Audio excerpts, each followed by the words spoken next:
नमस्कार। प्रारंभ पर आप सभी का स्वागत। मैं अवनीश। हमारे साथ हैं द ओमकार चौधरी शो और ओसीएन नेटवर्क के आदरणीय ओमकार चौधरी सर। सर, बहुत बहुत स्वागत आपका। नमस्कार। बहुत धन्यवाद अवनीश जी, याद करने के लिए। जी सर, मौसम मानसून का है। वैसे चलने को तो मानसून का सत्र चल रहा है, लेकिन अचानक नई दिल्ली में कुछ गतिविधियां हो रही हैं। और नई दिल्ली चूंकि पूरे भारत को रिप्रेजेंट करती है, तो कहीं ना कहीं नई दिल्ली में हलचल जो भी होती है उसका रिश्ता भारत के शेष इलाकों से जरूर होता है। जम्मू कश्मीर में कुछ पॉइंट्स हैं जो मैं आपको सामने रख रहा हूं। जी। अमरनाथ यात्रा को एक हफ्ते पहले कंक्लूड किया जा रहा है।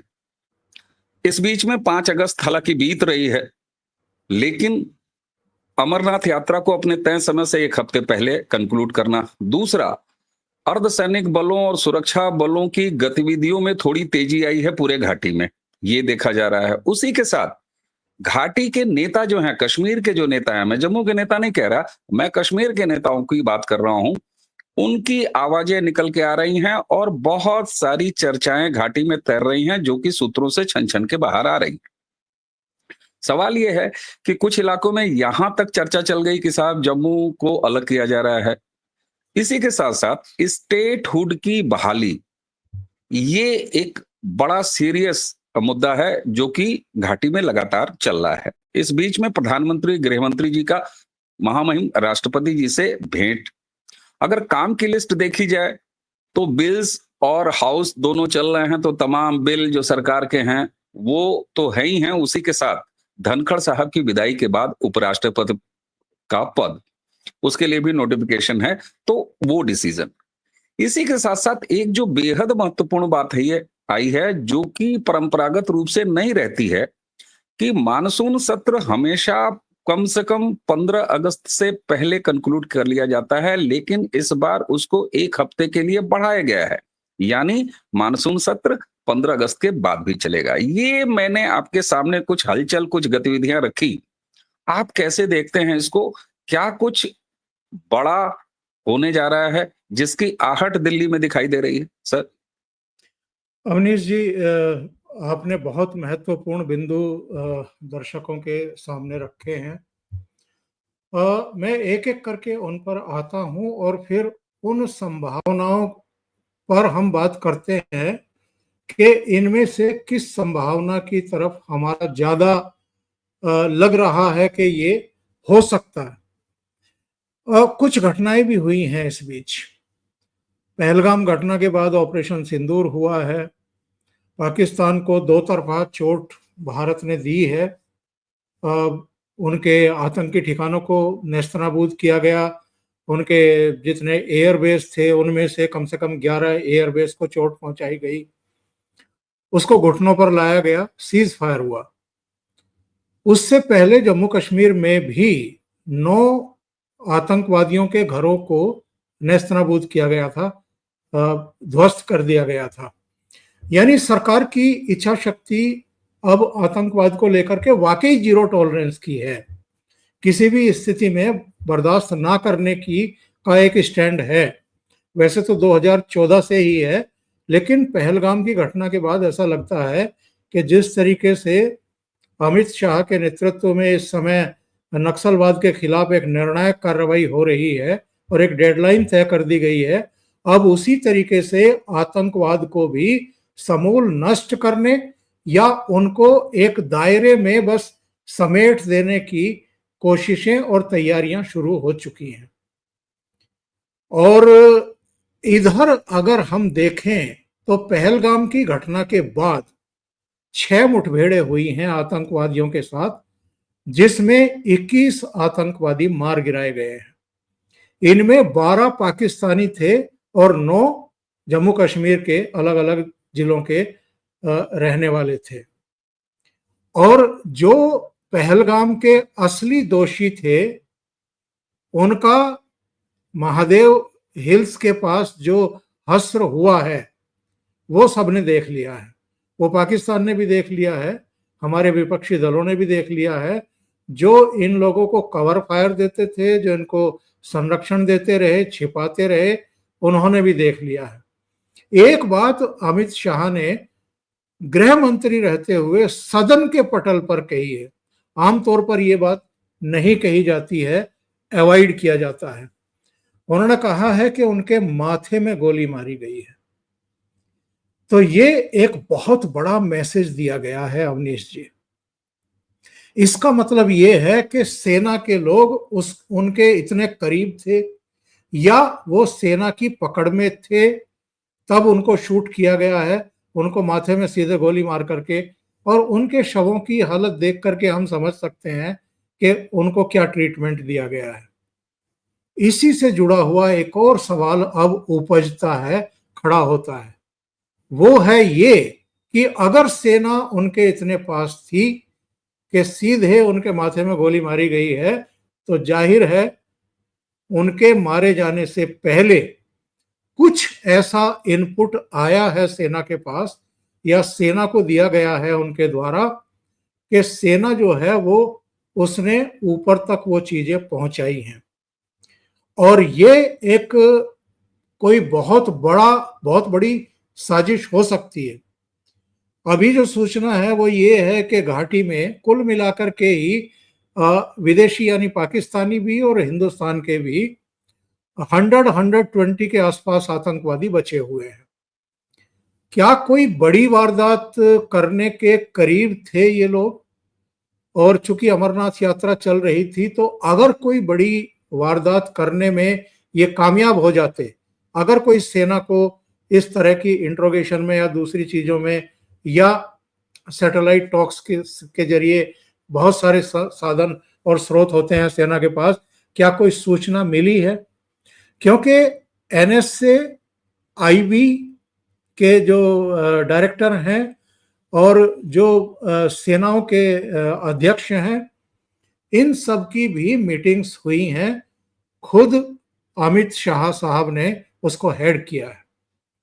इस बीच अगर राष्ट्रपति से एक ही दिन में और कुछ ही समय के फासले पर प्रधानमंत्री भी मिल रहे हैं और गृह मंत्री भी मिल रहे हैं, तो निश्चित रूप से कुछ चल रहा है, कुछ पक रहा है। केवल इतना भर नहीं हो सकता है कि उपराष्ट्रपति का चुनाव होने जा रहा है, 9 सितंबर को मतदान होना है, उसके लिए तो राष्ट्रपति से किसी तरह की कोई सलाह की का कोई मतलब नहीं होता है, और उसकी कोई जरूरत भी महसूस नहीं की जाती है। हाँ, राष्ट्रपति को इन्फॉर्म करना ये सरकार का दायित्व है। वो जब प्रधानमंत्री विदेश यात्रा से लौटते हैं तब भी राष्ट्रपति भवन जाते हैं। जब भी संसद में कोई ऐसा महत्वपूर्ण विधायी कार्य लाना होता है तब भी वो चर्चा करते हैं। एक कट्सी कॉल होती है और वो जाते हैं।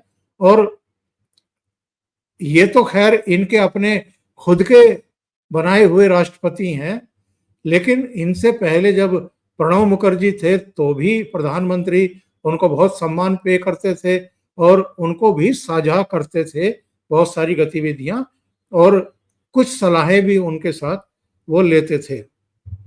जितनी आपने बातें की हैं, मैं पक्के तौर पर, या आप पक्के तौर पर, या कोई भी, वो चाहे जम्मू कश्मीर का घाटी का नेता हो या दिल्ली में बैठे हुए जितने भी ये हवा महल बनाते हैं ये लोग हों, कोई पक्के तौर पर नहीं कह सकता कि इस समय मोदी जी और अमित शाह के मन में क्या चल रहा है।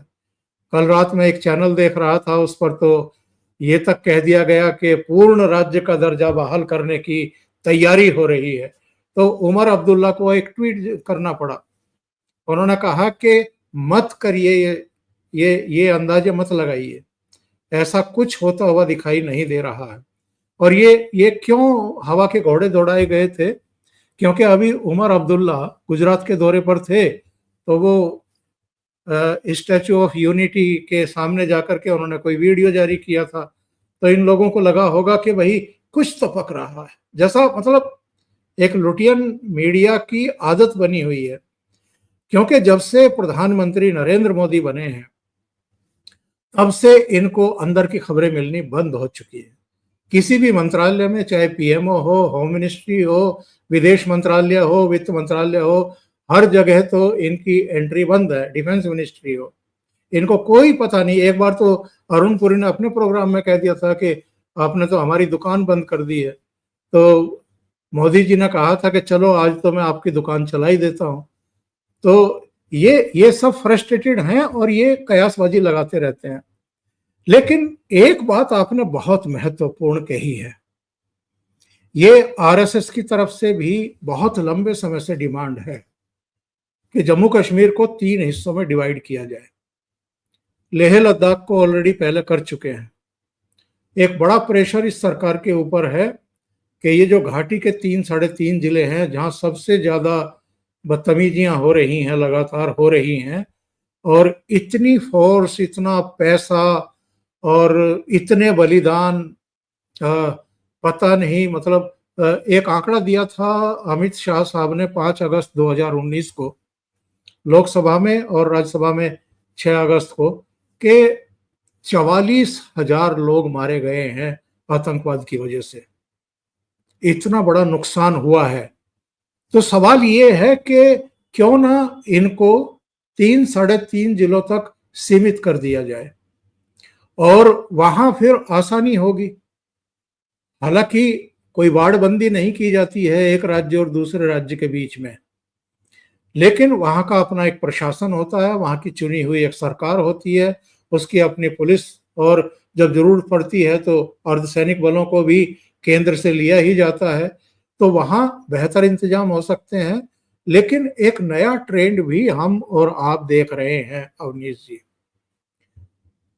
पहले इंटरनेशनल बॉर्डर से इनकी इतनी आमद नहीं होती थी, इतनी घुसपैठ नहीं होती थी। अब इन्होंने जम्मू क्षेत्र में भी और जम्मू से लगे हुए जो सरहद के जिले हैं वहां से भी बड़े पैमाने पर घुसपैठ करके वारदातें करनी शुरू की थी। वो उनका फ्रस्ट्रेशन कह लीजिए, कुछ भी कह लीजिए, या ये कह लीजिए कि घाटी में चूंकि सख्ती बहुत ज्यादा हो गई थी और ड्रोन और तमाम दूसरी चीजों के जरिए उनको नियंत्रित किया गया था। कल मैंने एक्चुअल में इसी पर एक शो किया है जिसमें अमजद अय्यूब मिर्जा जुड़े हुए थे और जम्मू कश्मीर पुलिस के पूर्व डीजीपी वैद्य साहब जुड़े हुए थे। और मैंने उनसे यही कहा था, मैंने कहा साहब घास कब तक काटते रहेंगे? जब तक जड़ों पर प्रहार नहीं होगा, जब तक जड़ों को उखाड़ करके सूखने के लिए तेज धूप में नहीं डाल दिया जाएगा, तब तक तो ये काम होगा नहीं। ठीक है, आपने फॉरेन फंडिंग जो है वो बंद कर दी है बहुत हद तक। यहाँ भी जो इनके मेहरबान थे, कदरदान थे, कुछ उद्योगपति और कुछ दूसरे लोग, उन पर भी मुश्कें कसी गई हैं। बहुत बड़े पैमाने पर एनआईए ने जो है रेड डाल करके जब्तियां भी की थी और तमाम दूसरे लिंक जो थे इनसे वो भी खत्म किए थे। और अलगाववादियों को भी आपने बिल्कुल एकदम दीवार से लगा दिया है। घाटी के नेता अभी भी ओकेशनली, चाहे फारूक अब्दुल्ला हो या महबूबा मुफ्ती हो, वो कुछ आपत्तिजनक इस तरह के बयान देते रहते हैं जिससे पाकिस्तान परस्ती दिखाई देती है। लेकिन जब ये सत्ता में होते हैं, जैसे फारूक अब्दुल्ला या उमर अब्दुल्ला अब सत्ता में हैं, लेकिन अभी भी फारूक अब्दुल्ला तो कुछ कुछ बयान दे रहे हैं, उमर अब्दुल्ला जो है वो एहतियात बरत रहे हैं। ये एक इनकी रणनीति होती है। जब विपक्ष में होते हैं तो ये तमाम तरह के दूसरे सुर अपनाने लगते हैं। तो ये सारा कुछ जो इस समय चल रहा है या हो रहा है, अमरनाथ यात्रा को बीच में रोकना या खत्म कर देना, लगता ये है कि अभी 15 अगस्त तक तो शायद कुछ ना करें। 5 अगस्त को कयासबाजी हो रही थी कि 5 अगस्त फिर आ रही है। मुझे लगता नहीं है कि 5 अगस्त, हर 5 अगस्त पर उन्होंने कुछ किया ही हो। हाँ, 2019 में किया था, 2020 में भगवान राम के भव्य दिव्य मंदिर की आधारशिला रखी थी, पूजन किया था, पर उसके बाद कोई बड़ा फैसला 5 अगस्त को हुआ हो, शायद एक और हुआ था, कोई मुझे ध्यान नहीं आ रहा, पर ये 2-3 को छोड़ करके हर 5 अगस्त को तो बड़ा फैसला नहीं हुआ है। अब जम्मू कश्मीर को लेकर के अगर कुछ इतना बड़ा करने वाले हैं, यानी जम्मू को अलग करने वाले हैं और घाटी के ये 3 साढ़े 3 जिले अलग अलग रखने वाले हैं, तो ये मुझे लगता है कि 15 अगस्त का जो एक बड़ी चुनौती है, इस बार एक बड़ी थ्रेट है। आज बल्कि ये भी खबर आई थी कि एक मॉक ड्रिल चल रहा था वहां पर और कहीं कोई एक फेक विस्फोटक रखा गया था पुलिस कर्मियों को टास्क दिया गया था कि जरा देखें सब ठीक ठाक है, और उसमें लापरवाही हुई और 7 पुलिसकर्मी सस्पेंड किए गए हैं। तो एक बड़ी थ्रेट है इस समय 15 अगस्त का ये, क्योंकि ये ऑपरेशन सिंदूर के बाद और पहलगाम की घटना के बाद 15 अगस्त हो रहा है।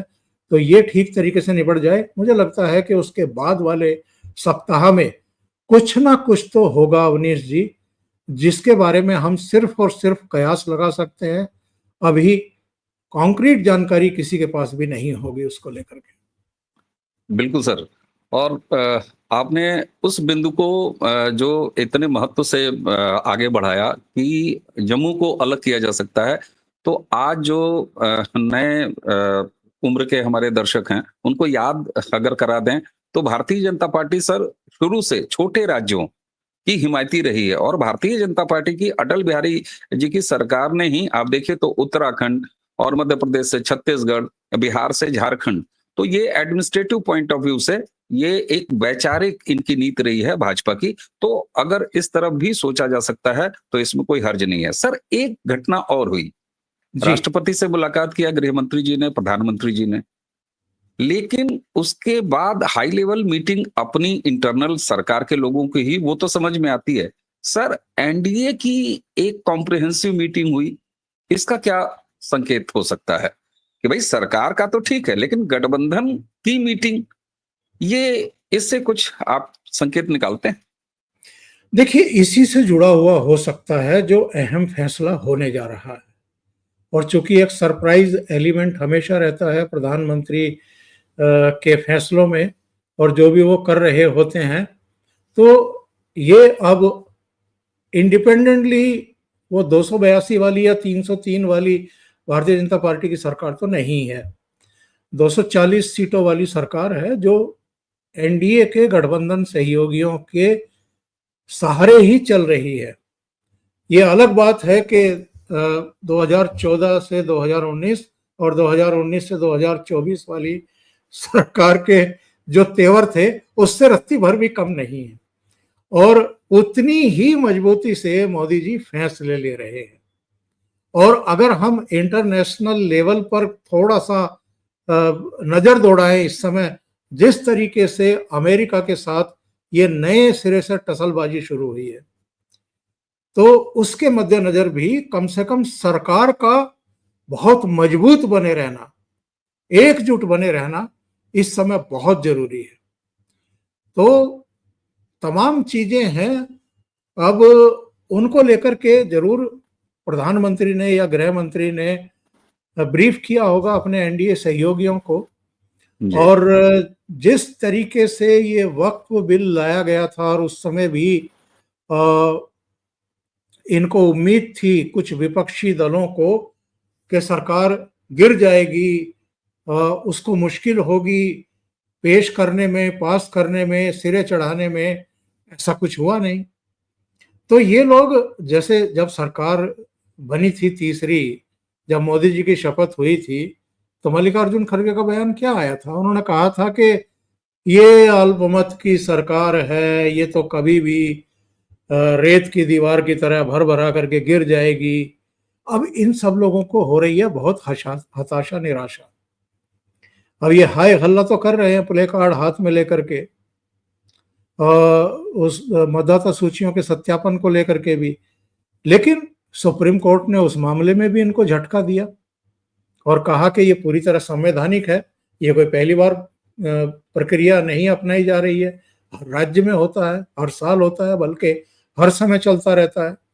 नए मतदाता जुड़ते हैं, जो मर गए हैं, जो नहीं रहे, या जो शिफ्ट हो गए हैं, जो मूल पतों पर नहीं है, या जिनके 2 जगह मतदाता कार्ड बने हुए हैं, उनके नाम हटते ही हटते हैं। तो आप केवल और केवल सरकार के खिलाफ एक माहौल बनाने के लिए और एक वर्ग विशेष को ध्रुवीकृत करने के लिए बिहार चुनाव में ये सब कर रहे हैं। ये सुप्रीम कोर्ट की टिप्पणी नहीं, लेकिन मैं बता रहा हूं कि इनका ध्येय क्या है, हेतु क्या है। अब ये सारी चीजें सामने, चुनाव भी हैं, और ये भी चर्चा चल रही है कि मोदी जी रिसफल करेंगे गवर्नमेंट में भी, क्योंकि अभी बीजेपी का राष्ट्रीय अध्यक्ष भी बनना है। तो उसके बाद संगठन में भी बदलाव देखने को मिलेंगे, सरकार में भी कुछ बदलाव देखने को मिलेंगे। अकेले बिहार में नहीं, बंगाल में चुनाव है, उसके बाद अगर बात करें तो असम में है, केरल में है, फिर तमिलनाडु में भी हैं, और फिर 2027 में तो 7 राज्यों में चुनाव होंगे। फरवरी में उत्तर प्रदेश, उत्तराखंड, गोवा, मणिपुर और पंजाब में होने हैं, और फिर उसी साल गुजरात और हिमाचल में भी होने हैं। जी। तो एक बड़ी चुनौतियां हैं 2029 के आम चुनाव से पहले। तो अभी से वो बहुत सारी तैयारियां कर रहे होंगे, और बहुत संभव है राष्ट्रपति से भी मंत्रिमंडल विस्तार को लेकर के या दूसरी चीजों को लेकर के चर्चाएं हुई हों, या अगर जम्मू कश्मीर को लेकर के कोई बड़ा कदम उठाने वाले हैं तो ये कोई छोटी बात तो होने नहीं जा रही है। अगर वो जम्मू को अलग करने का मन बना रहे हैं तो जाहिर है इसी को लेकर के, सिक्योरिटी को लेकर के, इन सब चीजों को लेकर के कवायद इस समय चल रही है। बिल्कुल सर। और जो सामने दिखाई दे रहा है, कम से कम उससे हम संकेत निकाल सकते हैं। आपने जैसे कहा कि हम सारे कयास ही करते हैं, ऐसा तो है नहीं कि हम लोग शाह जी के कमरे में बैठे हुए थे, मोदी जी के कमरे में बैठे हुए थे, ऐसा कुछ नहीं है। लेकिन जो चीजें सामने दिखाई देती हैं उनसे कुछ इशारे जरूर मिलते हैं। मैंने शुरू में ही कहा कि जिस तरीके से मानसून सत्र हमेशा 15 अगस्त से पहले खत्म कर लिया जाता, लेकिन इस बार उसको 1 हफ्ते बढ़ाया गया है, यानी अब 15 अगस्त के बाद भी मानसून सत्र चलेगा, संसद चलेगी। इसका मतलब है कि सरकार दोनों हाउसेज में काम की लिस्ट उसकी तैयार है। ऐसे कौन से बड़े काम आपको दिखाई देते हैं? क्योंकि रूटीन काम तो सरकार, चाहे उसका बहुमत रहा हो राज्यसभा में, चाहे नहीं रहा हो, चाहे ये हंगामा पिछले 11 साल में ऐसा कौन सा सत्र है जिसमें कांग्रेस ने हंगामा नहीं शुरू किया है, लेकिन सरकार अपने काम की लिस्ट तो पूरी कराती रही है और विद इन टाइम फ्रेम पूरी कराती रही है। 1 हफ्ते संसद का सत्र बढ़ाना, ये क्या कोई संसद के अंदर भी बड़े काम की तैयारी दिखाती है सरकार की? अवनीश जी, वैसे तो जो 7-8 नए बिल इंट्रोड्यूस होने थे इस सेशन में, उनकी लिस्ट जारी की थी, और कुछ पेंडिंग हैं, पुराने हैं। वो कुल मिलाकर के 15-16 बिल हैं जो लोकसभा में भी आने हैं, राज्यसभा में भी आने हैं, उसकी मोहर लगनी है। अच्छा, राज्यसभा में अब सरकार के पास अपने सहयोगियों को मिलाकर के बहुमत है, तो उसके सामने कोई दिक्कत आती नहीं है, और तब भी दिक्कत नहीं आई जब बहुमत नहीं था। तब जगन मोहन रेड्डी और नवीन बाबू जो हैं वो गवर्नमेंट का सहयोग करते थे, और सारे बिल पास हुए हैं, कोई बिल रुका नहीं है, कोई गिरा नहीं है किसी तरह की। और ये बिल लाते ही तब हैं जब ठोक बजा करके सारी तैयारियां हो चुकी होती हैं, ये कॉन्फिडेंट हो चुके होते हैं कि इसके लाने के बाद किसी तरह की असहज स्थितियां हमारे सामने नहीं आएंगी। तो मुझे लगता यही है कि अगर सप्ताह भर के लिए इन्होंने ये सेशन की अवधि बढ़ाई है, तो जो पॉइंट है जम्मू वाला, मुझे लगता है कि ये यही है। आएगा, ये आएगा। और कुछ और हो सकता है जिसके बारे में हम कोई कयासबाजी लगा करके अपनी वैल्यू कम नहीं करेंगे, उस पर नहीं, प्रश्न बिल्कुल चिन्ह नहीं नहीं करेंगे सर। लगाएंगे। जी जी। बिल्कुल नहीं करेंगे सर। और प्रधानमंत्री जी के एक खासियत भी है सर, मैं उनके बारे में अक्सर 2 लाइनें कहता हूं कि कौन सी बात कहां कैसे कही जाती है, हो सलीका तो हर बात सुनी जाती है। और प्रधानमंत्री कब कहां कैसे कोई बात कहनी है, तो बीच में 15 अगस्त और 15 अगस्त लाल किले की प्राचीर से कोई बड़ा ऐलान, और उसके बाद 1 हफ्ते संसद पे कामकाज, तो ये नरेंद्र मोदी जी की स्टाइल कुछ दिखाता है। मैं फिर हाथ जोड़ के विनम्रता से कहूंगा, हम और सर दोनों नरेंद्र मोदी जी से न मिलते हैं न उनके कमरों में आते जाते हैं। इसलिए ये कयासबाजी के बजाय बल्कि कुछ जो सॉलिड संकेत दिखाई दे रहे हैं, जो हैपनिंग्स हो रही हैं, चाहे वो अमरनाथ यात्रा को 1 हफ्ते पहले रोकने की बात हो, चाहे मॉक ड्रिल से लेके जम्मू कश्मीर में सुरक्षा बलों की एक्टिविटी देखने में आ रही है, उसके बाद भांपने के बाद वहां के नेताओं की जो अब जबानें खुलने लगी हैं। सर, अब चलते चलते स्वनाम धन्य राष्ट्र बालक राहुल जी पर अगर कोई बात न हो तो ऐसे लगता है कि जैसे होता है ना कि पूरा खाना अधूरा हो। सर, सुप्रीम कोर्ट ने उनको कह दिया कि आप सच्चे भारतीय नहीं हैं।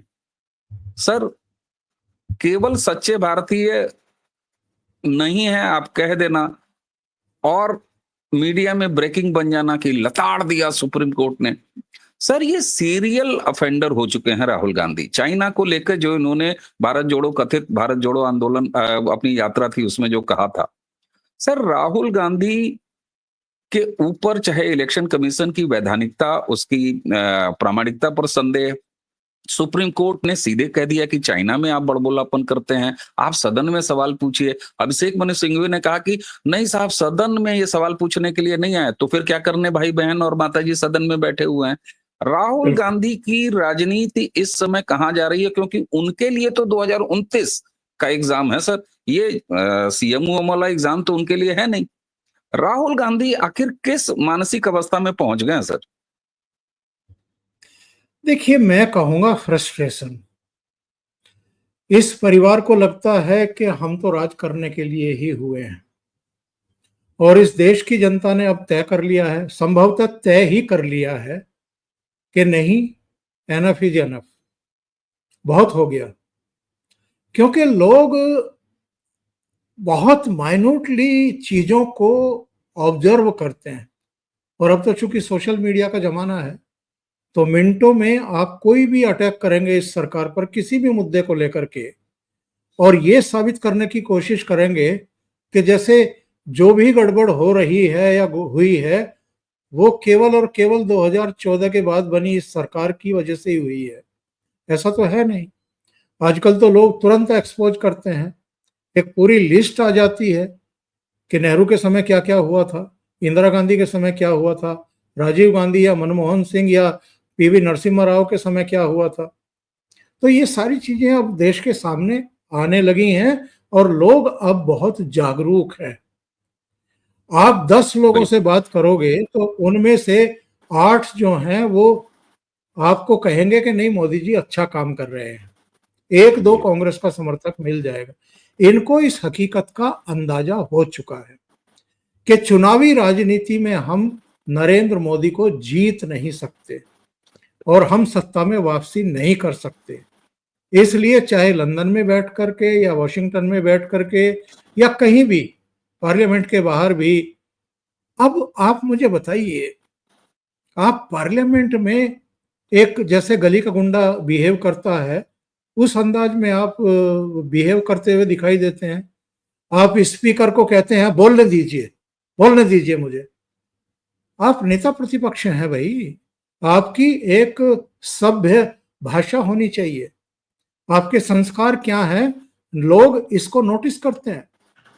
और अगर आप उस पद पर पहुंच गए हैं तो आपका पहनावा, आपकी बॉडी लैंग्वेज, आपकी जबान वो किस तरह की है, इन चीजों को आप अगर ये सोचते हैं कि लफंडरगिरी करके आप सर्वोच्च पद पर पहुंच जाएंगे और ये देश आपको स्वीकार कर लेगा, बहुत बड़ी गलतफहमी में जी रहे हैं। या इनके आसपास जितने भी इनके सलाहकार हैं वो इनको बहुत गलत सलाह दे रहे हैं। और मुझे तो लगता है आज जिस तरीके से प्रियंका गांधी वाड्रा ने पार्लियामेंट पहुंच करके कैमरों पर कहा कि जजेस या सुप्रीम कोर्ट तय नहीं करेंगे, ये तय नहीं करेंगे कि कौन सच्चा भारतीय है और कौन नहीं है, मुझे ऐसा लगता है, हो सकता है मैं गलत हूं, लेकिन इनके परिवार के भीतर भी सब कुछ ठीक ठाक चल नहीं रहा है।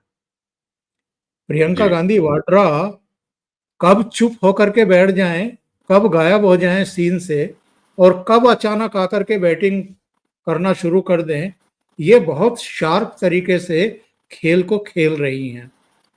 आज वो राहुल गांधी का बचाव करती हुई दिखाई दे रही हैं और सुप्रीम कोर्ट पर बरसती हुई दिखाई दे रही हैं। ऐसे तो अनेक दृष्टांत हैं जब शाहबानों से लेकर के तमाम मामलों में इन्होंने सुप्रीम कोर्ट के खिलाफ जाकर के, और इमरजेंसी क्यों लगाई थी वो बहुत विस्तार हो जाएगा पूरा प्रकरण, आप बेहतर तरीके से जानते हैं, केवल और केवल अपनी कुर्सी बचाने के लिए। कुर्सी बचाने, बिल्कुल बिल्कुल सर।